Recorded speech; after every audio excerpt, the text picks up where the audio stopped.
ఎవడైనా సెక్రటరీ రాని ముఖ్యమంత్రి ఉన్నాడు అవే. ఇక ఆపోజిషన్ లీడర్ ఉంటారు, అసెంబ్లీకి రాడు, ఇక వాడు మాట్లాడుతుంది వాళ్ళు కూడా మా మీద. కాబట్టి ప్రజలు మీరు గమనించండి, మీరు విఘ్నులు, రైతులు, మన నిజామాబాద్ జిల్లా ప్రజలు స్పెషల్లీ రైతులు చాలా అంటే విఘ్నులు. వాళ్ళు అంటే వాళ్ళకి తెలుసు వాట్ ఈజ్ వాట్ అన్నది. కవితకు బుద్ధి చెప్పింది ఈ రైతులే కదా. ఇక్కడ మన దగ్గర రైతులు చాలా చైతన్యవంతులు, వాళ్ళకి తెలుసు ప్రభుత్వం ఏం చేస్తున్నదని. కాబట్టి మీరు గమనించండి, ఈ సొల్లు పార్టీలు, ఈ దొంగ పార్టీలు జోలికి పోకండి మీరు. అంటే వాళ్ళ ట్రాప్లో పడకండి. ఖచ్చితంగా ఒక వారం నుండి 15 రోజుల్లో 100% మొత్తం పంట కొంటాం. ఆల్రెడీ ప్రణాళికలు సిద్ధమైన ఇలా 3.5 లక్షల మెట్రిక్ టన్నులు కొంటాం, మీకు 5.5 లక్షల మెట్రిక్ టన్నులు ఉంది, 15 రోజులు కొంటాం. ఆ డిలే కావడానికి కూడా రీజన్ చెప్తాం, దానికి కేంద్ర ప్రభుత్వమే కారణం. టైంలీ అలాట్మెంట్ చేయకపోవడం వల్ల, టైంలీ ఒక పనికిమాల యాప్ తీసుకొచ్చి ఇలా పసుపు కూడా అంతే. మన గంగారెడ్డి గారు దాంట్లో ఒక యాప్ తీసుకొచ్చి పని చేయదు. ఆఫ్ ద లైన్ ట్రేడింగ్ చేద్దామంటే రైతులకు కొంచెం నష్టం జరుగుతుందని వాళ్ళు అయినా కానీ ఒక 40 రోజులు చేసాం. అట్లా రైతులకు ఇబ్బంది అవుతుంది, మళ్ళీ తీసేసారు. ఇప్పుడు వాళ్ళే అది సాధ్యం కాదని చెప్పి ఇట్లా వాళ్ళ ఉద్దేశం ఏంటంటే రైతులు ఇబ్బంది పెట్టాలనే కార్యక్రమాలు బీజేపీ వాళ్ళు చేస్తున్నారు. వాళ్ళ ఏళ్ళలో రోడ్ ఎక్కుతున్నారు ఇది లేకుండా. ఇది గమనించాల్సిందిగా రైతులను కోరుతూ, ఇది మీ ప్రభుత్వము, ఇది రైతు ప్రభుత్వము. రేవంత్ రెడ్డి గారి ప్రభుత్వం అంటేనే రైతు శ్రేయస్ ప్రభుత్వము. రైతులు రాజు చేయడమే లక్ష్యంగానే మేము పనిచేస్తూ ఉన్నాం అని చెప్తున్నాం.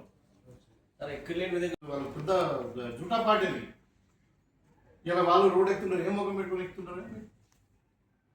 మీరు తలకాకి ఎందుకు వేసి కాలు మీద వేసి బొరినా, రోడ్డు మీద బొరినా నేను ప్రజలు రైతులు నమ్మరని చెప్తా ఉన్నాను. చెప్పండి, మీరు పక్కకి రాష్ట్రం ఉంది కదా, మీరు మహారాష్ట్రలో ఎవరు ప్రభుత్వం ఉందండి? బీజేపీ ప్రభుత్వం ఉంది. పక్కకు మధ్యప్రదేశ్ ఏ ప్రభుత్వం ఉంది? మరి అక్కడ కొంటుర్రా వడ్లు? బీజేపీ పాలిత రాష్ట్రాలలో వడ్లు కొంటుర్రా?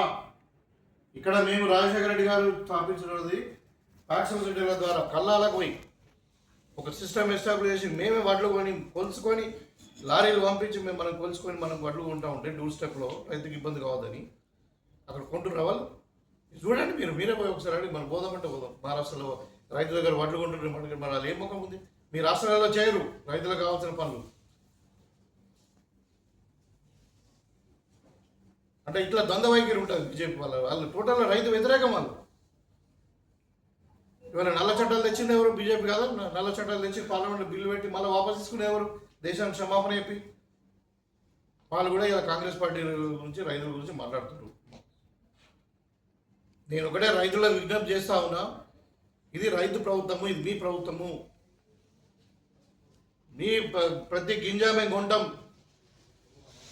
కాకపోతే టెక్నికల్ ఇష్యూస్ వల్ల కొంచెం ఆలస్యం అయి ఉండొచ్చు, ఒక వారం రోజులు. ఇలా ఇంత పెద్ద మెకానిజం పనిచేస్తుందండి. నేను చెప్తున్నాను కదా, మీకు ఇస్తాం. మీకు పాపం 5-6 డిపార్ట్మెంట్లో యూనిటీగా ఎక్కడ ప్రాబ్లం కాకుండా కలిసి 1000 మందికి పనిచేస్తూ ఉంటే, మంచి పని చేస్తే అప్రిషియేట్ చేయరా, మెచ్చుకోరా? ఎప్పుడు శవాల మీద రాజకీయాలు పేలాలు ఏరుకున్నట్టు ఒకడు వడగన్న వానబడి వరి పంట అనిపితే ఆవిడ తెల్లారి ఒకటే రోజు వానబడి తెల్లారి ప్రభుత్వం స్పందిస్తలేదు అంటాడు. ప్రభుత్వం స్పందించడానికి ఒక 4 గంటలైనా పడుతుంది కదా. అయినా కానీ మా వాళ్ళు 8 గంటలకు పోయింది, రాత్రి వానబడి పొద్దునే పోయింది. 8 గంటలకే అగ్రికల్చర్ ఆఫీసర్ పోయిండు, మొత్తం రెవెన్యూ డిపార్ట్మెంట్ పోయిండు, పంచాయతీ రోజులు పోయిండు. ఎక్కడ ఇల్లు కూలిపోయినా ఏదైనా ఇంకా ఏదైనా లాస్ అయిందని. అంటే వీళ్ళు ఎప్పుడు ఎదుటోని మీద బట్టగాల్చి మీదేద్దాం, ఏదో శవాల మీద పేర లేకుండా ఏదైనా మా ముఖం చూస్తారేమో ప్రజలు కానీ రైతులు కానీ ఆశ వాళ్ళకి. ఇలాంటి పనికిమాల పని చేసిన కదా ఇంకా 20 ఏళ్ళు కాదు, ఇంకా 50 ఏళ్ళైనా బీజేపీ ఇక్కడ ఓటేసే పరిస్థితి లేదు బీజేపీకి రైతులు అయితే. ఇక టీఆర్ఎస్ అయితే మీకు తెలుసు అంతే. ఆల్రెడీ ఇవాళ కుటుంబ సమస్యలతోని విడిపోయి ఆస్తుల పంపకాలు అయిపోయి అసలు బిడ్డని ఇప్పుడు టీఆర్ఎస్ లాక్కొని బిడ్డ ఏం మాట్లాడితే దానికి సమాధానం చెప్పే పరిస్థితి లేదు. అయ్యా ఆయన ఇలా అపోజిషన్ పార్టీ లీడర్. మొత్తం 186 రైస్ మిల్స్ ఏమో రా రైస్ కొరకు ఇచ్చినాము, 53 రైస్ మిల్స్ ఏమో బాయిల్డ్ రైస్ కొరకు ఇచ్చినాము. అయితే ఇవాళ ప్రొక్యూర్మెంట్ మనకు మొత్తం కూడా 9 లక్షల మెట్రిక్ టన్నుల ప్రొక్యూర్మెంట్ చేయాలనేది అంటే ఒక మన రైతుల నుండి టార్గెట్గా మనకు అంచనా ఉన్నాయి. వ్యవసాయ అధికారులు ఇచ్చినట్టు అంచనా 9 లక్షల మెట్రిక్ టన్నులు. దాంట్లో దొడ్డు వెరైటీ ఏమో మీకు కాపీ ఇస్తాం కావాలంటే, ఇది అఫీషియల్ డాక్యుమెంట్ ఇది. దాంట్లో 1,71,000 మెట్రిక్ టన్నులేమో దొడ్డు వడ్లు, 7,29,000 మెట్రిక్ వేలేమో సన్నమట్లు. సో మనకు అంటే అంచనా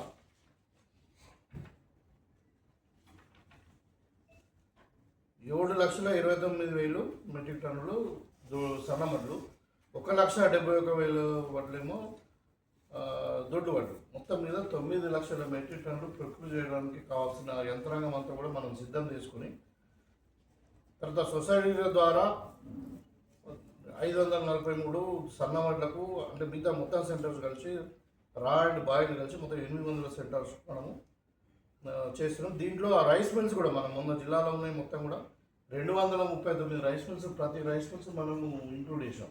ఎక్కడో కొన్ని గతంలో మనకు రైస్ తీసుకొని అంటే బియ్యం బర్రెలు తీసుకొని రైస్ సరిగా మన గవర్నమెంట్ రిటర్న్ ఇవ్వకుండా బ్లాక్ లిస్ట్లో పెట్టినాయి, లేకపోతే డ్యూస్ ఉన్నాయి, ఏదో కొన్ని తప్పితే మనం 239 దగ్గర 240 రైస్ మిల్స్ మనం ఇన్వాల్వ్ చేసి మ్యాక్సిమం కెపాసిటీ మనం ఇలా ప్రొక్యూర్ చేస్తూ ఉన్నాం. యాజ్ ఆన్ టుడే 3,41,000 మెట్రిక్ టన్నుల ధాన్యాన్ని మనం తీసుకున్నాం. తర్వాత అది అంటే సన్నమడ్లదే మనము 3,41,000. అది దొడ్డట్లేదేమో ఆల్రెడీ 9,000 మెట్రిక్ టన్నులు కొన్నాం. అంటే మొత్తము 3,51,000 మెట్రిక్ టన్నులు యాజ్ ఆన్ టుడే మనం ప్రొక్యూర్ చేసాము. తర్వాత బ్యాలెన్స్ ఎంత ఉందంటే ఇంకొక 5,48,000 వరకు ఉంది. అంటే 3.5 లక్షలు ప్రొక్యూర్ చేసాం, 5.5 లక్షలు ఇంకా చేసేది ఉంది. అయితే దీంట్లో ఫార్మర్స్కి ఆల్రెడీ పేమెంట్స్ కూడా ఇస్తున్నాం. ఇప్పుడు ప్రొక్యూర్ చేసాము. దొడ్డట్లున్నలకు 288 కోట్లు దొడ్డట్లున్నలకు ఇచ్చాము, సన్నమొడ్డలకు 2,36,00,00,000 ఇచ్చాము. మొత్తం మీద 291 కోట్ల రూపాయలు ఆల్రెడీ రైతులకు చెల్లించడం కూడా. అంటే ఇక్కడ నేను ఏం చెప్తున్నా అంటే ఇంత పకడ్బందీగా ఈ ప్రభుత్వం ఇంక్లూడింగ్ మీకు రూరల్ డెవలప్మెంట్ వాళ్ళను, డిఆర్డిఏ వాళ్ళను, తర్వాత సివిల్ సప్లై వాళ్ళను, మరి కోఆపరేటివ్ సెక్టర్ వాళ్ళను, మళ్ళీ ఇక్కడ ఈ లారీలు ఆర్టీఏ వాళ్ళకు ఇప్పుడు లారీలు కూడా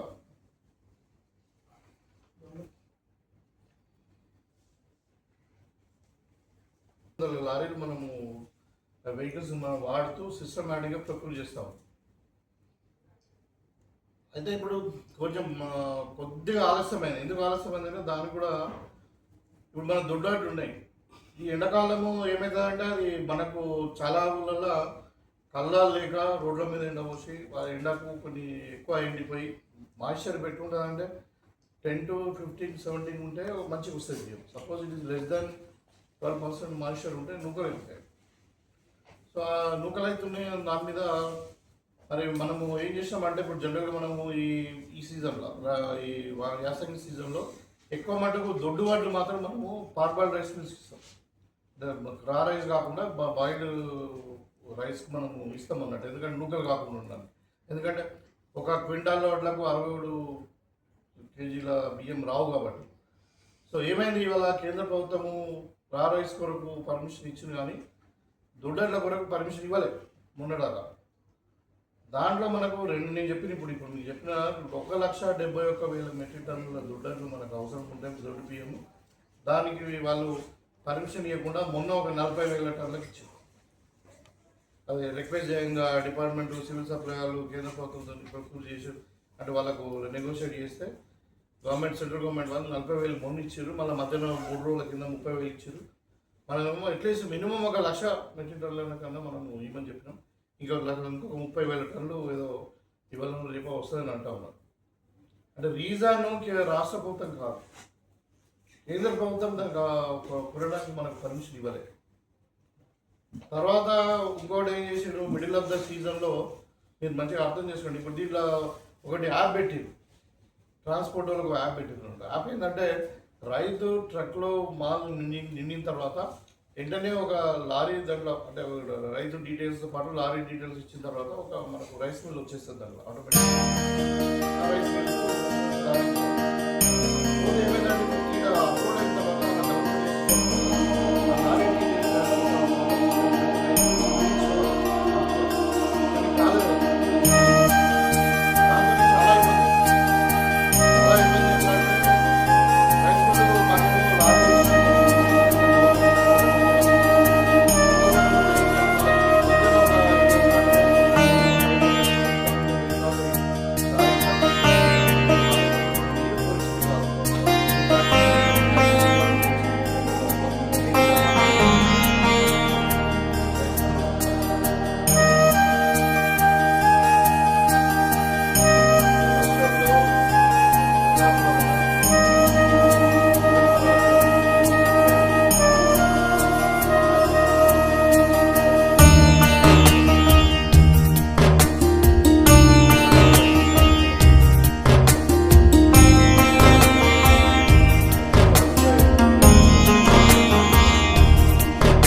సార్లు మేము కొన్నాం కూడా. ఎక్కడ కూడా ఒక కిలో కడతా కానీ లేకుంటే ఇక్కడ దళారులు కానీ ఇంకెక్కడ కూడా ప్రాబ్లం కాలేదు. అంటే అమ్మాలీల విషయం అనుకోండి, బార్దాన్ విషయమే అనుకోండి, ట్రాన్స్పోర్ట్ విషయమే అనుకోండి, అన్ని విషయాల్లో చాలా సక్రమంగా సిస్టమేటిక్గా ఇది ఒక పెద్ద ఎక్సర్సైజ్. ఇప్పుడు 5వ పంట ఇది. అంటే దీంట్లో ఇంక్లూడింగ్ ఇప్పుడు ఇందిరా క్రాంతి పథకం కింద ఐకేపీ వాళ్ళని కూడా మనము రూరల్ డెవలప్మెంట్ వాళ్ళని, డిఆర్డిఏ వాళ్ళని అడిషనల్గా ఇన్వాల్వ్ చేసి, తర్వాత ప్యాక్ సొసైటీస్ అంటే మన కోఆపరేటివ్ సెక్టర్ను, తర్వాత సివిల్ సప్లై సెక్టర్ను, అదేవిధంగా మరి ఇంకా అంటే రెవెన్యూ డిపార్ట్మెంట్ను, తర్వాత దీంట్లో పోలీసు వాళ్ళు కూడా అందరిని కూడా ఇన్వాల్వ్ చేసి ఒక సమగ్రంగా ఒక ఇంటిగ్రేటెడ్గా ఈవెన్ ట్రాన్స్పోర్ట్ డిపార్ట్మెంట్ అందరు కూడా ఇన్వాల్వ్ చేసి మనం సక్రమంగా వరి కొనుగోలు చేస్తూ ఉన్నాం. మీకు తెలుసు ఇది 5వ పంట. రైతుకి ఎక్కడ కూడా ఇబ్బంది జరగలేదు. అంటే ఇంత ఇంటిగ్రేటెడ్ ఒక 5-6 డిపార్ట్మెంట్ కలిసి వరిని కొనుగోలు చేయడం అనేది మామూలు విషయం కాదు. అయితే మీకు అందరు కూడా తెలుసు, ఇప్పుడు మనము బియ్యం ఇప్పుడు ఎట్లా ఉంటుందంటే దాంట్లో కేంద్ర ప్రభుత్వం ఒక కోట అలాట్ చేస్తుంది. ఒక కోట అలాట్ చేస్తుంది ఏంటంటే సెంట్రల్ గవర్నమెంట్ మన ఫుడ్ కార్పొరేషన్ ఆఫ్ ఇండియా వాళ్ళు మాకు ఈ సీజన్లో ఇంత బియ్యం కావాలని వాళ్ళ కోట నిర్ణయిస్తారు. తర్వాత మనం కూడా సివిల్ సప్లైస్ ద్వారా ఇప్పుడు ప్రజలకు సన్న బియ్యం ఇస్తున్నాం కాబట్టి మనం ఒక కోట ఉంది. సో ఈ విధంగా రెండు కలిసి మనము రాష్ట్ర ప్రభుత్వం ఏం చేస్తారంటే రైతుల దగ్గర వడ్లు కొని అంటే ప్రొక్యూర్మెంట్ చేస్తుంది. కొనుడు అంటే రైతుల దగ్గర కొని మనము వాళ్ళని నింపించి జోకి ట్రాన్స్పోర్ట్ చేసి రైస్ మిల్లర్స్తో మాట్లాడి, రైస్ మిల్లర్స్ కస్టమ్ మిల్లింగ్ అంటాం. కస్టమ్ మిల్లింగ్లో ఒక క్వింటాల్కి దానికి ఇప్పుడు 30 రూపాయలు ఉంది. క్వింటాల్కు ఇట్లా నరేష్ కట్టని పోతాం, అది ప్రెస్లో కూర్చుంది, అది క్వింటాల్ కింద ఇచ్చి వాళ్ళ దగ్గర ఒక క్వింటాల్ వడ్లకు 67 కిలోల బియ్యం మనం కేంద్ర ప్రభుత్వానికి ఇవ్వాలి. దాంట్లో 25% నూకలు, 75% అంటే నూకలు అంటే బ్రోకెన్ రైస్, ఒక 75% కంప్లీట్ ఫుల్ లెంత్ రైస్ ఉండాలనే నిబంధనలు మన కేంద్ర ప్రభుత్వం ఇచ్చినవి ఉన్నాయి. ఆ ప్రకారమే మనం ప్రొక్యూర్ చేస్తూ ఉన్నాం, సక్సెస్ఫుల్ చేస్తూ ఉన్నాం. చేసిన తర్వాత మనం ఏం చేస్తాం, దాని గ్యారంటీ వచ్చిన పంటకు మనం బ్యాంకులో లోన్ తీసుకొని లేకుంటే ఇంకా వేరే ఆధారాలు తీసుకొని మనం డబ్బులు తీసుకొని రైతులకు ఇచ్చేస్తున్నాం. మనకు కేంద్ర ప్రభుత్వం బియ్యం మన దగ్గర నుండి తీసుకొని వారు డబ్బులు రావడానికి దగ్గర ఒక 6 months పడుతుంది. అంటే దగ్గర 20,000 కోట్లు మనము తీసుకొచ్చి రైతులకు ఇచ్చి, తర్వాత మనము రైతుల నుండి అంటే రైస్ మిల్లర్ నుండి బియ్యం వచ్చిన తర్వాత మన కేంద్ర ప్రభుత్వం సబ్మిట్ చేస్తే అప్పుడు వాళ్ళు మనకి డబ్బులు ఇస్తారు. అంటే ఒక 6 నెలల్లో ఒక 20,000 కోట్లకు మనము ఇంట్రెస్ట్ కూడా మనమే బేర్ చేస్తాం. ఎందుకు ఉద్దేశము, రైతుకు నష్టం జరగకూడదు, రైతును రాజును చేయాలనే ఆలోచన ఈ ప్రభుత్వం ఉన్నది కాబట్టి. సో దాంట్లో భాగంగానే ఇంకా రైతుకు బోనస్ ఇవ్వడము, తర్వాత రైతు బంద్ ఇవ్వడము, తర్వాత అన్ని ఉచిత కరెంటు ఇవన్నీ కూడా ఉన్నాయి. ఇలా మీకు తెలుసు రైతుల దగ్గర మరి రైతులు ఎంత ఆనందంగా ఉన్నారు. అయితే ఇవాళ ఈ పండుగ గురించి నేను ఎందుకు మాట్లాడాల్సి వచ్చిందంటే, గత 2-3 రోజులు, ఒక వారం రోజుల నుండి కొంతమంది పనికి వాళ్ళు ఈ బీజేపీ టీఆర్ఎస్ పని లేని రైతుల పేరు మీద అడ్డం పెట్టుకుని రోడ్డెక్కి పంటవారి పనులు ఇంకేదో ప్రభుత్వం పంటలు కొంటలేదు, రైతులకు అన్యాయం జరుగుతుందని పిచ్చి మాటలు మాట్లాడుతున్నాం. అంటే నేను చెప్తే గత 4 పంటలు పండుగ ఇది 5వ పంట కూడా. ఈ 5వ పంట కూడా నేను చెప్పినట్టు ఇప్పుడు 5-6 డిపార్ట్మెంట్లు ఒక సిస్టమేటిక్ ఒక 2 సంవత్సరాలు అంటే ఒక 2 నెలల నుండే ఒక ప్లాన్ చేసుకొని ప్రణాళిక చేసుకొని ఇవాళ మనకు దగ్గర 800 సెంటర్లు మన జిల్లాలో నేను చెప్పింది. I'm talking about only Nizamabad district నేను చెప్పేది. 800 సెంటర్లతో దాంట్లో ప్యాక్ సొసైటీసు 543, తర్వాత అంటే దీనికి ఏది దొడ్డర్లకు దీనికి మన రా రైస్కు, తర్వాత 196 ఏమో బాయిల్డ్ రైస్ మిల్స్ కొరకు మనం మొత్తము 800 సెంటర్లు. దాంట్లో ప్యాక్ సొసైటీ సెంటర్స్ ఉన్నాయి, దాంట్లో ఐకేపీ వాళ్ళవి ఉన్నాయి, దాంట్లో ఐడిసిఎంఎస్ వాళ్ళే ఉన్నాయి. తర్వాత ఈవెన్ ఫార్మర్స్ ప్రొడ్యూసర్స్ ఆర్గనైజేషన్ అని ఫార్మర్స్ ఆర్గనైజేషన్స్ కూడా ఉంది. అన్ని కలిసి ఇవాళ రికార్డు స్థాయి ఇంతవరకు గతంలో 800 సెంటర్లు చేసి వరిని కొనుగోలు చేసినటువంటి దాఖలా ఇక్కడ లేవు. అది కూడా ఇప్పుడు రైస్ మిల్స్ కూడా మేము అద్దాలు లేవు. ఇంకో 5.5 లక్షలు ఇదంతా లేకుండా ఇప్పటివరకు ఇంకా 6 లక్షల ప్రకారం ఈ వారం రోజులు ఈ సెంట్రల్ గవర్నమెంట్ డిస్టర్బెన్స్ లేకుండా వాళ్ళు అదే 1 లక్ష మెట్రిక్ టన్నులు పార్పల్ రైస్కి ఇస్తే మనకి ఇబ్బంది ఉంటుంది అసలు దొడ్డుబాటు కూడా.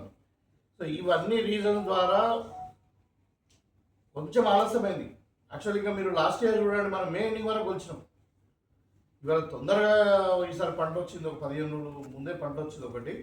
అది కాకుండా మనం మీద రికార్డు స్థాయిలో దగ్గర దగ్గర 800 సెంటర్ల వరకు మనం పెట్టి చేయడం వల్ల ఒక విలేజ్లో సపోజ్ ఒక 1000 ఎకరాలు ఉందనుకోండి, ఒక సెంటర్ కొలిస్తేనేమో 15 రోజులు అవుతుంది, అదే 2 సెంటర్లు కొలిస్తే వారం రోజులు అవుతుంది. సో ఆ విధంగా వడ్లని కూడా ఒకటేసారి రావడం వల్ల కొంచెం అక్కడక్కడ రాసులు వడ్ల కుప్పలు ఉండొచ్చు. కానీ ఇక్కడ ప్రభుత్వాన్ని శంకించడానికి ఏమి లేదు. ఇక వీళ్ళు రోడ్డెక్కి ఏదో ప్రభుత్వం కొంటలేదు గుడిగా మాట్లాడితే అది దాంట్లో రైతులు కూడా లేరు. సెంట్రల్ గవర్నమెంట్ వాళ్ళు కొనే వాళ్ళకు చిత్తశుద్ధి కానీ రైతులు ఆడుకోవాలని చిత్తశుద్ధి లేదు. ఇక గతంలో ఇక టీఆర్ఎస్ వాళ్ళు మీకు అందరూ కూడా తెలుసు వడ్డేటే విధంగా ఉన్న వాళ్ళు 10 కిలోలు కడత తీసి ఆ రోజు పేపర్లలో కూడా మీరే రాశారు. ఒక్కొక్క పంటకు 1500 కోట్లు కేటీఆర్ లంచాలు తీసుకుంటున్నారు రైస్ మిల్లల దగ్గర. రైస్ మిల్లర్ కుమ్ముకాయలు టీఆర్ఎస్ వాళ్ళు మరి 1500 కోట్లు సీజన్ తీసుకుంటున్నారు అని చెప్పి మీరే పత్రికల్లో రాసినారు. 10 కిలోలు క్వింటాలకు తీసుకున్నారు కనుక. ఇంకా వాళ్ళ మళ్ళీ రోడ్డుకి ఏమో మెక్కని మాట్లాడుతున్నారు. ఏమంటారంటే ఇక్కడ ఉన్న బీజేపీ వాళ్ళు 8 మంది ఎమ్మెల్యేలు ఉన్నారు, 8 మంది ఎంపీలు ఉన్నారు. మీకు ఏమైనా బుద్ధి సిగ్గు ఏమైనా ఉంటాయి, రైతుల నుంచి నిజంగా బాధ ఉంటాయి, మీరు ఓండి ఢిల్లీకి మాట్లాడండి, మీ అగ్రికల్చర్ మినిస్టర్తో మాట్లాడండి, సివిల్ సప్లై మినిస్టర్తో మాట్లాడండి, మరి రాష్ట్రానికి ఎంత కావాలో అంత ఇంపియండి ప్రొక్యూర్మెంట్ ఆర్డర్. ఆడ కొనడానికి వాళ్ళు పర్మిషన్ ఇవ్వరు. ఈ టీఆర్ఎస్ వాళ్ళు అయితే వాళ్ళకి 10% అంటే 10 కిలోలు కడత తీసుకొని వాళ్ళు రైతులను దూసుకున్నటువంటి వ్యక్తులు ఇవాళ వాళ్ళు మాట్లాడుతున్నారు కాంగ్రెస్ మీద. అంటే ఏం పనిలేదని అంటే రైతులు లేరు. మీరు చూడండి ఏదో 2 సార్లు ధర్నా చేసినట్టున్నారు, వాళ్ళకి వేరే పని లేదు. ఇవాళ కాంగ్రెస్ పార్టీని ఏదో బదనాం చేయాలా, రైతులను రెచ్చగొట్టాలా అనే దురుద్దేశము ఒక ఆలోచన తప్పితే రైతులకు ఎలాంటి ఇబ్బంది లేదు. నేను నిన్న మొన్న డిస్ప్లే కూడా మాట్లాడినాను. కొన్ని టెక్నికల్ ఇష్యూస్ ఉన్నాయి, కొంచెం ప్రాబ్లం ఉంది. అయినా కానీ మనం సిద్ధులతో ఇన్ని డిపార్ట్మెంట్ కోఆర్డినేటర్గా పనిచేస్తూ ఉన్నాయి. ఒక 700 సెంటర్స్తో మనం ఒక వారం రోజులు ఆగండి. ఇప్పుడు 15 రోజులు అయిపోయింది ప్రొక్యూర్మెంట్ స్టార్ట్ అయ్యి, ఇంకొక 15 రోజుల్లో మొత్తం కంప్లీట్ అయిపోతుంది. రైతులను నువ్వు సమన్వయం పాటించమని చెప్తే వాళ్ళ పాపం వాళ్ళు ఎక్కడ కూడా అర్థం చేసుకున్నారు. ఇలా వీళ్ళు 12 నెలలుగా రోడ్డు మీద ఎక్కి రైతులు అన్యాయం జరుగుతున్నది, రైతులు కాపాడాలి, వడ్లు కొంటలు ఎక్కడ కొంటలేరండి వడ్లు. మీరు గతంలో ఎంత వడ్లు తీసుకున్నారు, మొత్తం 5 లక్షల మెట్రిక్ టన్నులు కూడా కొన్ని దాఖలాలు ఎక్కడా లేవు. టీఆర్ఎస్ ఉన్న ప్రభుత్వంలో 10 సంవత్సరాలు కూడా ఏ సీజన్లో కూడా 5 లక్షల కంటే ఎక్కువ ప్రొక్యూర్మెంట్ జరగలేదు. 9 లక్షల మెట్రిక్ టన్నులు ఉంటుంది. అంతే అంటే అది మీరు గమనించాలి. నేను రైతులను కోరుకునే ఒకటే, ఈ పని లేని వాళ్ళు పనికి వాళ్ళ వాళ్ళు రోడ్డు ఎక్కితే మీరు వాళ్ళని కూడా ఊకండి. వాళ్ళ ద్వారా మీకు వచ్చేది ఏం లేదు. వాళ్ళకు కాంగ్రెస్ మంచి పేరు వస్తుందని చెప్పి దాన్ని చెడగొట్టడానికి రైతులను రెచ్చగొట్టి ఏదో దీని ద్వారా ఏదో రాజకీయ లబ్ధి పొందాలని అనుకుంటున్నారు. కాబట్టి ఈ దుర్మార్గులను ఈ 2 పార్టీలను నమ్మకండి అని చెప్పి చెప్తాము. ఇవాళ రైతులు హ్యాపీ ఉన్నారు. ఇవాళ నేను చెప్తా ఉన్నా కదా, ఇంకా ప్రొక్యూర్మెంట్ నడుస్తూనే ఉన్నది. 300 కోట్ల రూపాయలు రైతు పడ్డాయి. 300 కోట్ల రూపాయలు ఇలా రైతు అకౌంట్లో పడ్డాయి.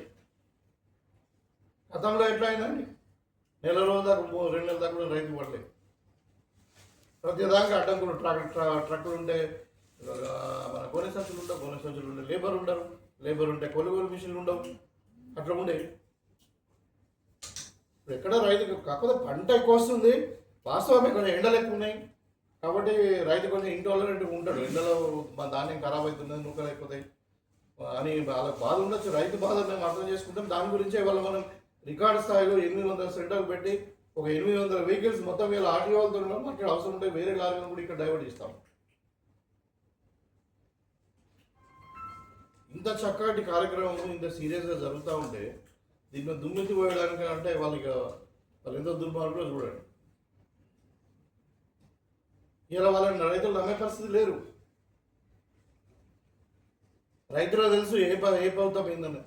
ఇలా 24 గంటల కరెంటు స్టార్ట్ చేసిందే కాంగ్రెస్ పార్టీ రాజశేఖర రెడ్డి గారి టైంలో 2004లో. రైతులకు ఉచిత కరెంటు స్టార్ట్ చేసిందే కాంగ్రెస్ పార్టీ. ఇవాళ రైతులకు రుణమాఫీ చేసినాం, 25,000 కోట్లు రుణమాఫీ చేసినాం. రైతుల పంటకు సన్నవాళ్లకు బోనస్ ఇచ్చినాం. ఇలా మార్కెట్ గ్యారెంటీతో లక్షల టన్నులు ₹1 కట్టు కాకుండా మేము వడ్లు పొక్కులు చేస్తున్నాం. దొడ్డీస్ అనేది సపరేట్గా కొలిచి. ఇక్కడ కూడా మీరేటర్ లేడు. మక్కలు కూడా కేంద్ర ప్రభుత్వం 2400 నిర్ణయించిందండి. టన్ను క్వింటాల్కి 2400 కొనాలి నిర్ణయించారు. మరి కేంద్ర ప్రభుత్వం కొనాలి కదా, కేంద్ర ప్రభుత్వం కొంటలేదు. మార్కెట్లో చూస్తే 1700 1800 ఉంది. మరి ఈ 600 700 క్వింటాలకు నష్టం జరుగుతున్న రైతులకు అని చెప్పి మేము మార్కెట్లతో మాట్లాడి రిక్వెస్ట్ చేసి మరి ఇలా మేము మక్కల కొనుగోలు కేంద్రంలో 35 మక్కల కొనుగోలు కేంద్రాలు మన నిజామాబాద్లో స్టార్ట్ చేసి వాళ్ళ మక్కలు కూడా ఉంటున్నాం. ప్రభుత్వానికి నష్టం జరుగుతుంది, ₹700 ఒక క్వింటాల్ మక్కలకు కొనడం, కానీ రైతుకు నష్టం జరగదని ఉద్దేశం. ఇవాళ ఇంకొక జీవో తెచ్చింది కేంద్ర ప్రభుత్వం. నేను చెప్పిన 25% నూకలు 75% ఫుల్ రైస్ ఉన్నటువంటి రైస్ను యాక్సెప్ట్ చేస్తామన్న కండిషన్లో మనకు ఉండే మనది. ఇవాళ కొత్త జీవో ఏం తెచ్చిండ్రు లాస్ట్ మూమెంట్లో 10% నూకలు ఉండాలి, 10% నూకలు ఉండాలి, 90% మంచి రైస్ ఉండాలి, ఫుల్ రైస్. దానికి కూడా రాష్ట్ర ప్రభుత్వం ఏం చెప్పింది, మీరు 15% ఏదైతే మేము నూకలు మిగులుతున్నాయో మీరు రాష్ట్ర కేంద్ర ప్రభుత్వం ఎట్లాంటి ఇవ్వండి. ఆ 15% నూకలు ఏదైతే 25% బదులు 10% అయింది కదా, ఈ 15% నూకలను కూడా మీరు పక్కకు పెట్టండి, మేము కొంటామని చెప్పినాం.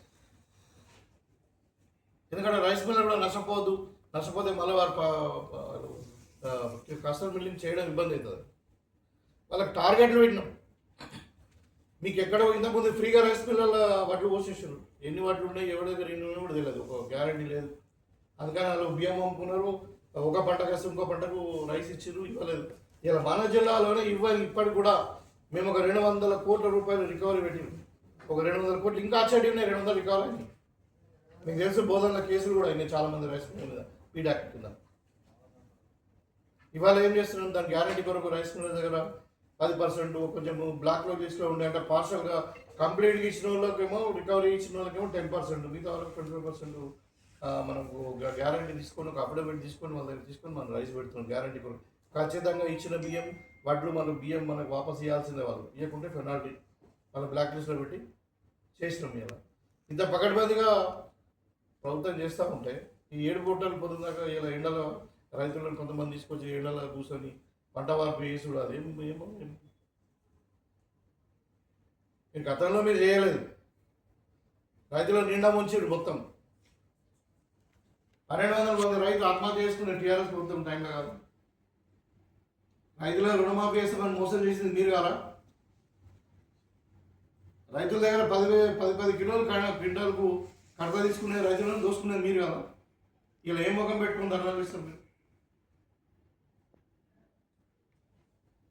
బీజేపీ వాళ్ళు ఈడ తింటారు, గుజరాత్ పాట పాడతారు. ఓట్లేమో తెలంగాణ ప్రజలే కాదు, పాటలేమో గుజరాత్ వాళ్ళు పాడతారు.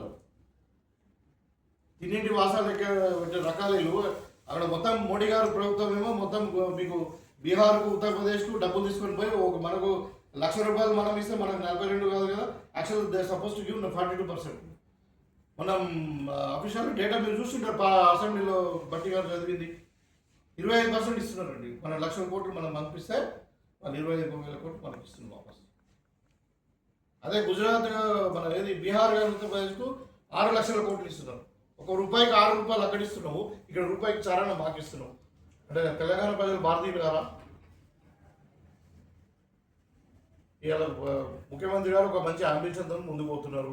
మన తెలంగాణను రైజింగ్ తెలంగాణ చేయాలా, నంబర్ 1 తెలంగాణ చేయాలా, మన హైదరాబాద్ గ్లోబల్ సిటీగా చేయాలా, పెట్టుబడులు రావాలని చెప్పి ఒకసారి మూసి ప్రక్షాళన చేద్దామని, ఇంకా మెట్రో ఎక్స్టెన్షన్ చేద్దామని, రకరకాల ఆలోచన, ఔటర్ రింగ్ రోడ్డు త్రిపుర చేద్దామని ఆయన ఆలోచన చేస్తుంటే వీళ్ళు అడ్డం పడుతూ ఉన్నారు. వీళ్ళు నిజంగా చెప్పాలంటే తెలంగాణ ద్రోహులు. తెలంగాణ ప్రజల ఓట్లు తీసుకొని ఇలా పోయి ఢిల్లీలో పోయి గుజరాత్లో పాట వార్తలు మోడీ జపం చేస్తున్నారు. వాళ్ళకి హక్కు ఉందా కాంగ్రెస్ మీద మాట్లాడేది? ఇక్కడ నల్ల చట్టాలు తెచ్చింది ఎవరు? రైతులకు వ్యతిరేకంగా. ఇలా బీసీలకు 42% రిజర్వేషన్ ఇస్తామంటే అడుగుంటుంది ఎవరు? బీజేపీ వాళ్ళే పార్లమెంట్లో. మొన్న మహిళా బిల్లు తెచ్చి చూసారు కదా మీరు, పాస్ అయిన మహిళా బిల్లు అమెండ్మెంట్ పేరు మీద దాన్ని రాకుండా చేసి అలా ఫెయిల్యూర్ కాంగ్రెస్ మీద తెచ్చారు.